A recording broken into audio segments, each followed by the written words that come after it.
আপনি কি জানেন সারা পৃথিবীতে মানুষ সবথেকে দুর্বল? মানুষ পাখির মতো উঠতে পারবে না, মানুষ চিতার মতো দৌড়াতে পারবে না, মানুষ কুমিরের মতো সাঁতার কাটতে পারবে না, মানুষ বানরের মতো গাছে চড়তে পারবে না, মানুষ চোখ দিয়ে বাজ পাখির মতো দেখতে পারবে না, মানুষের দাঁত বাঘের মতো শক্ত হবে না। শারীরিকভাবে মানুষ অনেক দুর্বল, মানুষ একটি ছোট্ট পোকার কামড়েও মরে যেতে পারে।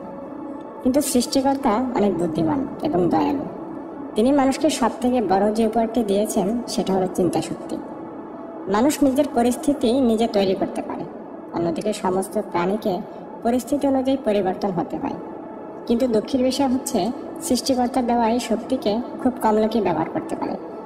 আসলে ব্যর্থ মানুষ সাধারণত দুই রকমের হয়ে থাকে।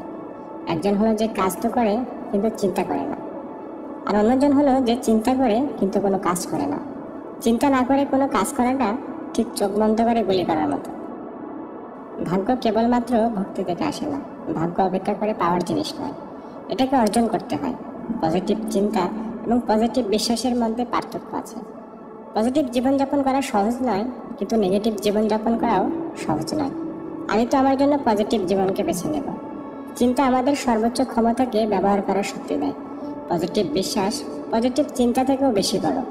শুধুমাত্র পজিটিভ চিন্তা করলে হবে না, আপনাকে আপনার চিন্তার উপরে বিশ্বাস রাখতে হবে, আর এটা আপনাকে রোজ চেষ্টা করতে হবে। কোনো মানুষ একদিনে পজিটিভ হয় না, আর এর জন্য আপনাকে সময় দিতে হবে। মনে রাখবেন, প্রতিটা অন্ধকার রাত্রির পরে একটি সুন্দর সকাল অবশ্যই আসবে। অনেক লোক আছে যারা জীবনে অসফল হয়ে যায় এবং নিজেকে ভিতর থেকে দুর্বল মনে করে। যদিও এখনো সময় শেষ হয়ে যায়নি, এমন মানুষ আবার উঠে দাঁড়াতে পারবে এবং পৃথিবীকে দেখাতে পারবে যে তার অসফলতা কোনো ফাইনাল ম্যাচ ছিল না। ফাইনাল তো এখনো হওয়ার বাকি আছে, আর নিজেকে পুনরায় দাঁড় করিয়ে আত্মবিশ্বাসের সাথে সবকিছু জয় করে দেখাবে। এমনও হতে পারে আপনি কখনো হেরে গিয়েছেন, কিন্তু ভয় পাবেন না, সারা বিশ্ব আপনার সাথে আছে। আর আপনার জীবনের চলার পথকে সহজ করতে, আপনাকে সর্বদা পজিটিভ এবং ক্রিয়েটিভ রাখতে আমিও আপনার সাথে আছি। তো বন্ধুরা, ভিডিওটি ভালো লাগলে অবশ্যই শেয়ার করুন, চ্যানেলটি সাবস্ক্রাইব করে আমাদের সাথেই থাকুন। Thanks for watching.